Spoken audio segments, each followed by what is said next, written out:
Hi, I'm Justin Pritchard, and every week on my little segment, I try to bring you a test drive of one of the hottest and most important new cars on today's market. So over the past couple years, you've seen me drive everything from hybrids to SUVs to economy cars to minivans to convertibles and even high-priced exotics.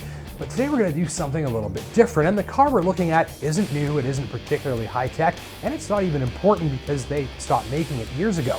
But this car's a little bit special and a little bit different because it's mine.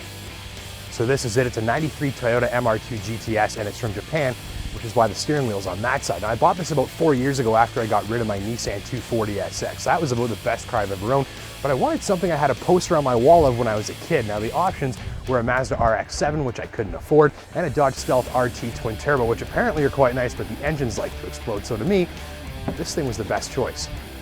This machine is from an era when Toyota was serious about building performance cars, so let's start with the engine. The MR2, or Mr. 2, got a mid-mounted 3S GTE turbocharged 2-liter 4-cylinder borrowed from the Celica GT4. A 5-speed manual connects it to the rear wheels. Power output in the Japan spec models was rated at 225 horses this year, although I made some completely legal upgrades to dial that figure up just a bit.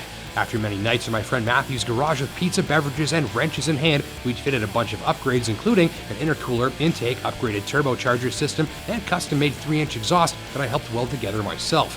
The aftermarket turbo blew up twice because of my tinkering and an unseen oiling issue. Turbo number 3 is holding up just fine, though my friends and family now call my Mr. 2 Mr. 3. Horsepower? No idea. It's never seen a dyno, but probably about 300. That's when it starts, of course, which is most of the time. Inside this was a simple, focused, no BS interior the way a proper Japanese sports car should have. Leather seats flank a tall center console with a shifter in the middle. Instruments are simple, there are power windows, the air conditioning still blows ice cold, and automatic climate control is also on board. Of course, it's not perfect. Fit and finish are negligible. I had to jam this stack of business cards in here to stop a rattle, and it's a major squeeze to get in and out. In fact, boarding the MR2 ends with pulling the steering wheel into your lap. You literally wear this thing. There are no airbags, no anti-lock brakes, and no cup holders, and the stereo is blown. Oh, and there's no Bluetooth either, because when this car was made, the average cell phone was still the size of a cinder block. Onboard storage is also very limited. But there's a small trunk in the front, which is called the frunk. Room up here for a few things next to the battery and electric power steering hardware. And back, another trunk. You could theoretically fit a few pack-sacks or a weekend's worth of camping gear alongside the tools, oil, shop towels, spare gaskets, bag full of random bolts that belong somewhere, some electronic stuff, and a spare turbocharger. But this car wasn't made for hauling cargo. It was made for hauling, well, something else. Turbo lag is massive, but when it kicks in, so is the acceleration. The upgraded compressor ensures plenty of boost, right to 7,000 RPM. And that homemade exhaust kit sounds great, wouldn't you agree? Despite the power and the MR2's ability to blast past slower traffic in a jiffy, it's also light and aerodynamic, so it's fantastic on fuel.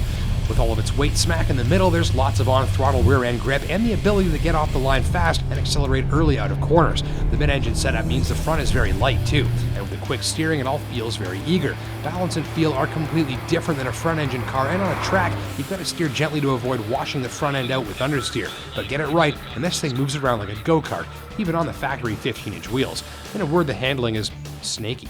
This car is really a joy to put through its paces, but if you drive the MR2 like you're in a car chase movie, it can get a little hairy and even park itself backwards in the ditch on the other side of the road. Keeps you awake.